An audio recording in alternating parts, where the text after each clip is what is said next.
This video is proudly sponsored by Gamersgate. Download games anytime, anywhere. Visit Gamersgate.com.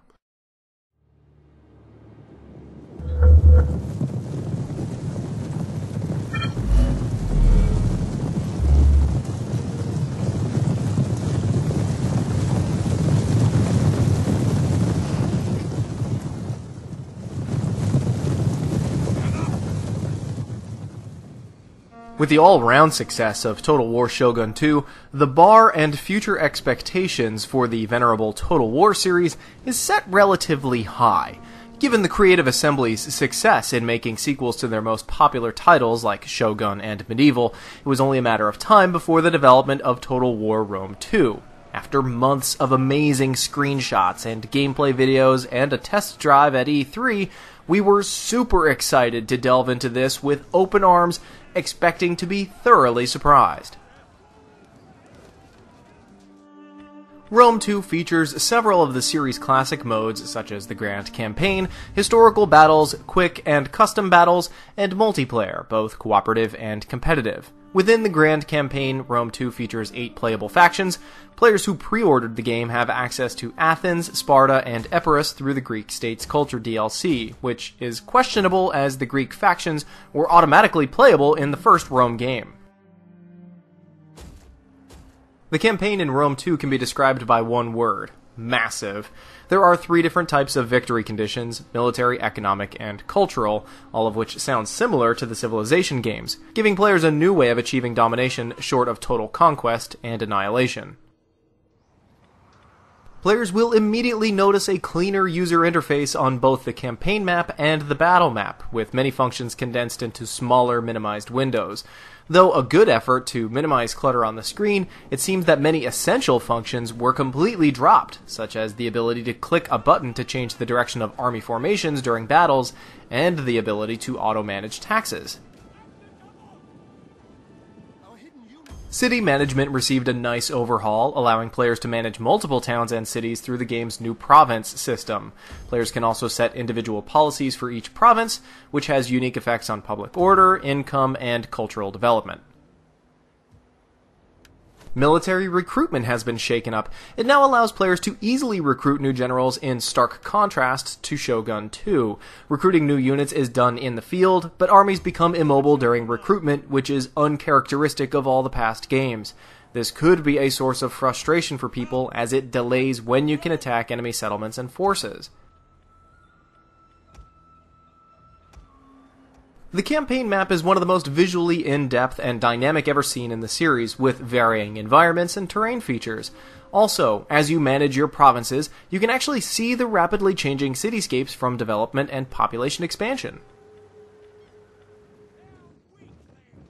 Battles also received some slight refining, with the ability to zoom in among individual units and pan around to view the action up close. Players can also zoom out to a tactical map in order to direct units from a top-down perspective. The battle map is just as immersive and dynamic as the campaign map, with well-designed 3D textures on the buildings, dynamic terrain, and of course, the individual soldiers look great, from the armor and weapons to the facial features. The AI has its share of problems, especially knowing the proper time to attack. It's one thing to have an aggressive and challenging AI, but when it gets to the point of suicidal attacks against larger armies in fortified settlements where victory is impossible, then it becomes a huge problem of AI mismanagement. Despite the sheer scale of the maps, this comes with a pervading problem diluting the merits of the improvements: lag. With about 2/3 of the game taking place on the campaign map, we initially encountered serious drops in frame rate to roughly between 15 and 20 frames per second, even with the graphics at lower settings. This serious flaw in optimization really hinders the ability to experience the game's full potential. Although the latest patch seems to have mitigated the problem, with average frame rates now around 34, there are still some massive drops prevalent through the gameplay. Another unexpected problem that completely surprised us was the dreadfully long wait after you complete a turn. Given the sheer amount of factions in the game, the AI seems to take forever to complete its turn. You will wait, and wait, and wait. Patching will definitely be crucial to fix this problem.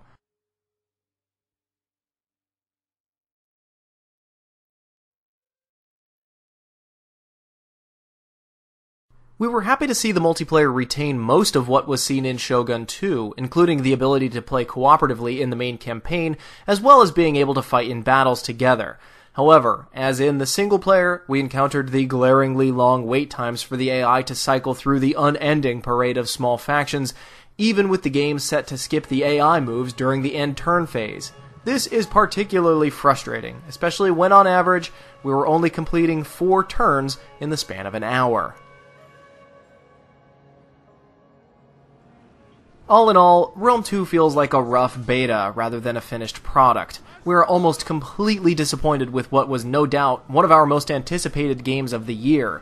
Although there were some noteworthy additions and refinements, such as the well-designed maps and cleaner UI, the constant problems with the AI, the long waits between the turns, the cooperative campaign desyncs, the unexplained freezing and crashing, the frequent lag, and dropped frames resulting from poor optimization for even the most up-to-date PCs makes it worth waiting for a significant patching and probably a price drop before picking this one up. Make sure they are not ashamed.